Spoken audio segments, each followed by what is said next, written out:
मैं अपने माँ बहन का, अपने बड़े बुजुर्गों का, अपने जनता का, अपने गायघाट विधानसभा के जनता का आवाज़ अपने विधानसभा में बुलंद कर सकूं। तो मैं अपने शीर्ष नेतृत्व से निवेदन करूंगी कि मैं 12 वर्षों से संघर्ष कर रही हूं।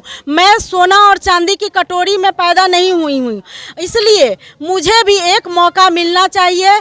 शुरू में भी जब उनका राज था, सत्ता था, तो वो लोग कोई काम तो किए नहीं, बस जंगल राज, गुंडई राज और ठुमका लगवाना, उसके बाद लौंडा नाच करवाना, लाठी में तेल पिलाना, ये सब काम वो किए, जनता को गुमराह किए। जब छोटी थी तो अपनी माँ बहन को देखती थी कि हमारी माँ बहन शाम में, रात में लोटा लेकर जब खेत में जाती थी, आगे से जब गाड़ी आता था, गाड़ी का लाइट पड़ता था। जदयू के विधायक है गोपाल मंडल, उनका भी तो करतूत आप देखे होंगे। जी जी। उनको, उनके करतूतों को आप किस तरीके से देखती हैं? देखिए, वो थोड़ा हमको लगते हैं कि मानसिक तौर पर वो थोड़ा डिस्टर्ब हैं। क्यों विश्वास? आखिर आप लोगों के बीच में क्या कुछ नहीं? बराबर आते जाते हैं, जनता से मिलते हैं, इसलिए विश्वास है। क्या कहना चाहिए अगर रानी सिंह के लिए? रानी सिंह जिंदाबाद रहा है, जिंदाबाद रहेगा। नारा लगा दिया, नारा भी लग गया। टिकट अगर दे देगा तो जय जय है। बीजेपी टिकट वो जीत जाएगी। जय जय है। मुजफ्फरपुर गायघाट 88 विधानसभा क्षेत्र में अभी मौजूद हैं नौनफारा गांव में, और हमारे साथ अभी बातचीत करने के लिए रानी सिंह हैं, यहाँ की पूर्व प्रत्याशी भी रह चुकी हैं। इस बार फिर से एक बार चुनावी मैदान में खड़ी उतरी हैं। अगर इनको टिकट मिलता है बीजेपी की तरफ से तो बीजेपी के टिकट से ये चुनाव लड़ेंगी, और लेकिन अगर नहीं मिलता है तो निर्दलीय भी ये चुनाव लड़ने की तैयारी में है। लेकिन उससे पहले हम आपको बता दें कि अपने गाँव में जिस तरीके से महिलाएँ इनके साथ हैं, और महिलाएँ ही नहीं बल्कि इस गांव के, इस क्षेत्र के सभी लोगों का इनको काफ़ी तरीके से सहयोग मिल रहा है और इनका साथ भी मिल रहा है। इनसे बातचीत करते हैं। मैम, आज यहाँ पे कलश यात्रा आप निकाली हैं, आपके द्वारा क्या कुछ कहना चाहिएगा?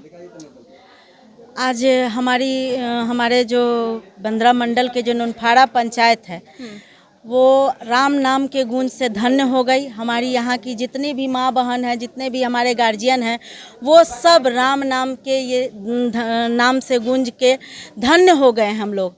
और मैं सभी से यही कहना चाहूँगी कि ऐसे ही धर्म को आगे बढ़ाते रहें।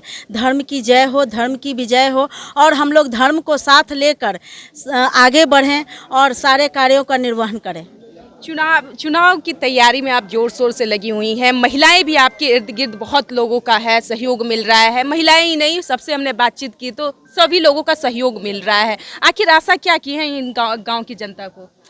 मैं यहाँ पर गांव की जनता के लिए कुछ नहीं, बस इन लोगों के सुख दुख में आती जाती रही हूँ। इनका जो भी कमी रहा है, अपने मतलब ये से जितना भी हमसे हो सका है, उन लोगों का दुख दर्द बांटी हूँ।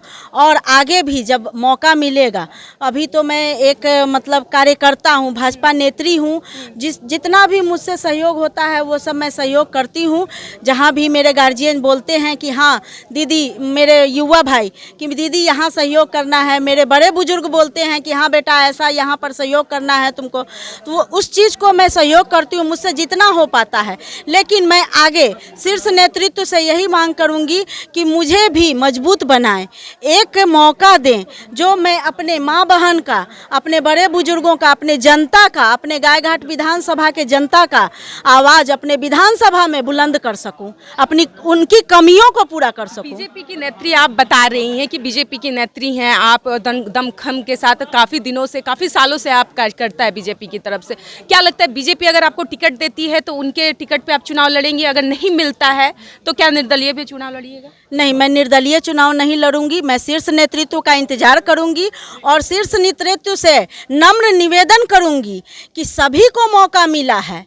मैं 12 वर्षों से संघर्ष कर रही हूं अपने गायघाट विधानसभा में, तो हमारी जो पार्टी है वो काम करने वालों को जगह दिया जाता है। हमारे पार्टी में बहुत ही मतलब सर्वे के बाद बहुत ही उनके बारे में जानकारी ली जाती है कि जनता के बीच में कौन है, क्या कर रहा है, नहीं कर रहा है। हमारी पार्टी दिल्ली से वहाँ से सर्वे होता है, एक बार नहीं 3-3 बार सर्वे होता है।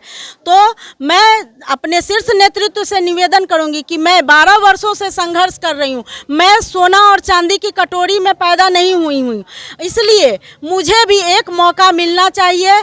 इस भाजपा नेत्री को मौका मिलना चाहिए और आगे हमारे हमारी जनता है, उन जनता का भी राय विचार आप लोग एक बार ले लीजिए। जी एक सवाल और आखिरी आपसे रहेगा रानी जी। तेज प्रताप यादव बीते कुछ दिन पहले होली प्रोग्राम में अपने ही कांस्टेबल को कहते हैं दीपक ठुमके लगाओ नहीं तो सस्पेंड कर दिए जाओगे, इसको कैसे देखती हैं आप? देखिए, वो प्रशासन को खुली चुनौती दे रहे हैं और आज नया नहीं दे रहे हैं। उनके पिताजी भी यही काम कर रहे थे और आगे इनके जो पुत्र लोग हैं वो लोग भी प्रशासन को खुलेआम चुनौती दे रहे हैं। शुरू में भी जब उनका राज था, सत्ता था, तो वो लोग कोई काम तो किए नहीं, बस जंगल राज, गुंडई राज और ठुमका लगवाना, उसके बाद लौंडा नाच करवाना, लाठी में तेल पिलाना, ये सब काम वो किए, जनता को गुमराह किए। और ये लालू जी का एक ये था, भूरा बाल साफ करो, तो ये सब नारे उन लोगों के समय में ये सब हुआ। तो मैं यही जनता से, अपने युवा भाई से, अपनी जनता लोग से, अपनी माँ बहन से यही कहूँगी कि हमारे मोदी जी देश को मजबूत करते हैं, हमारी महिलाओं को मजबूत करते हैं। आप मतलब मैं जब छोटी थी तो अपनी माँ बहन को देखती थी कि हमारी माँ बहन शाम में, रात में लोटा लेकर जब खेत में जाती थी, आगे से जब गाड़ी आता था, गाड़ी का लाइट पड़ता था, महिलाओं के लिए बहुत कुछ किया बहुत सारा। हमारे मुख्यमंत्री जी ने हमारी लड़कियों को मतलब इतना बढ़ावा दिया, शिक्षा में आगे बढ़ावा दिया, उनके लिए साइकिल, पोशाक, उनके लिए जितनी भी राशि योजना है सब चीज़ किए। तो मैं यही कहना चाहूँगी कि जो हमारे लिए करता है, हम लोगों को भारतीय जनता पार्टी, हमारे मोदी जी जो हैं, हमारे मुख्यमंत्री नीतीश कुमार जी जो हैं, वो गुमराह करने का काम नहीं करते हैं, वो जो बोलते हैं वो करते हैं। रानी जी, यहाँ पे आपसे आप ही के गठबंधन के विधायक हैं, जदयू के विधायक है गोपाल मंडल, उनका भी तो करतूत आप देखे होंगे। जी। उनके करतूतों को आप किस तरीके से देखती हैं? देखिए, वो थोड़ा हमको लगते हैं कि मानसिक तौर पर वो थोड़ा डिस्टर्ब हैं। तो मैं अपने शीर्ष नेतृत्व से और हमारे जो मुख्यमंत्री नीतीश कुमार जी हैं, उनसे मैं यही कहूँगी कि उन पर संज्ञान लिया जाए और उनको मतलब इस चीज़ के लिए सज़ा दी जाए। क्या कहना चाहिए कि आप लोग रानी सिंह के लिए काफ़ी ज़ोर शोर से दम लगाए हुए कि किसी तरीके से उनको बीजेपी की तरफ से टिकट मिल जाए और यहाँ गांव में भी या फिर आप लोग भी सहयोग पूरी तरीके से करें, ऐसा क्यों? जी, मैं भाजपा की नेत्री हूँ, रानी सिंह भी भाजपा की नेत्री हैं और उम्मीद करती हूँ, उम्मीद नहीं पूरा विश्वास है कि रानी सिंह को बीजेपी टिकट देगी और वो लड़ेंगी, दमखम से लड़ेंगी। रानी सिंह बहुत दमखम के साथ पार्टी में काम की है, 1 साल से नहीं 12 साल से काम कर रही हैं। लगा रहे हैं कि हम कार्यकर्ता और शीर्ष नेतृत्व की तरह सिर्फ कार्यकर्ता ही नहीं है, कार्यकर्ता में बहुत दमखम के साथ काम करते हैं हम लोग।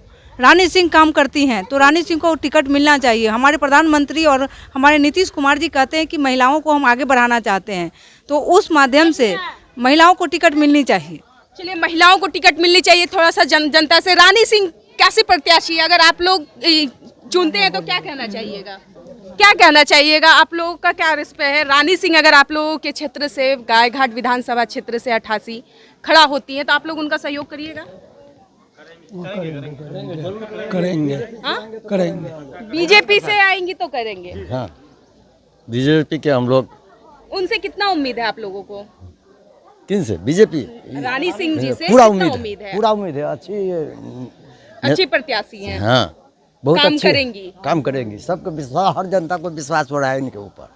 क्यों विश्वास? आखिर आप लोगों के बीच में क्या कुछ ये किया? बराबर आते जाते हैं, जनता से मिलते हैं, इसलिए विश्वास है। विश्वास। क्या बोले अंकल? एकदम जुड़े हुए हैं हम लोगों से, बराबर बातचीत, भेंट मुलाकात सब होती है इनसे। क्या कहना चाहिए अगर रानी सिंह के लिए? रानी सिंह जिंदाबाद रहा है, जिंदाबाद रहेगा। नारा लगा दिया, नारा भी लग गया है। टिकट अगर दे देगा तो जय जय है। बीजेपी टिकट हाँ, दे जय देती जय है। है, जय वो जय जीत है। जाएगी। जय जय है। चलिए, तो रानी सिंह के लिए लगातार लोग नारे भी लगा रहे हैं और रानी सिंह खास बातचीत की हमारे साथ इस वीडियो में। आप उनके लिए क्या कुछ कमेंट रखते हैं हमारी कमेंट में जरूर दर्ज कीजिएगा। और महिलाओं का कहना है कि महिला चाहती है खास करके कि क्या कहना चाहिए, एक महिला है और आप रानी सिंह का सपोर्ट क्यों कर रही है? ऐसा क्या किया आप लोगों के लिए? अच्छा है, सबके लिए अच्छा करती हैं। अच्छा करती हैं, इसीलिए अच्छा है, तो उन्हें टिकट मिलना चाहिए। मिलना चाहिए। उम्मीद है उनसे? अच्छा उम्मीद है। अच्छा उम्मीद है। और अगर दूसरे प्रत्याशी को से कोई उम्मीद नहीं है? रानी सिंह ही क्यों? क्योंकि अच्छी बीजेपी के अथी है ना, इसीलिए हम लोग करते हैं। बीजेपी के क्या कहना चाहिएगा आंटी? रानी सिंह कैसी प्रत्याशी है? अच्छा करेंगे हम कहा। चलिए, तो रानी सिंह के लिए लगातार महिलाएं भी सपोर्ट कर रही है और इस गांव की जनता का पूरी समर्थन भी मिल रहा है कि रानी सिंह को ही टिकट मिलना चाहिए बीजेपी से। अब देखना यह होता है बीजेपी से किसको टिकट मिल रहा है। रानी सिंह पूरी दाव के साथ खेल मैदान में उतर चुकी हैं, पूरी तैयारी भी कर रही है, 12 वर्षों से संघर्ष भी कर रही है। तो इनका कहना है कि बीजेपी से हमें टिकट मिलना चाहिए। फिलहाल के हमारे साथ बने रहे, धन्यवाद।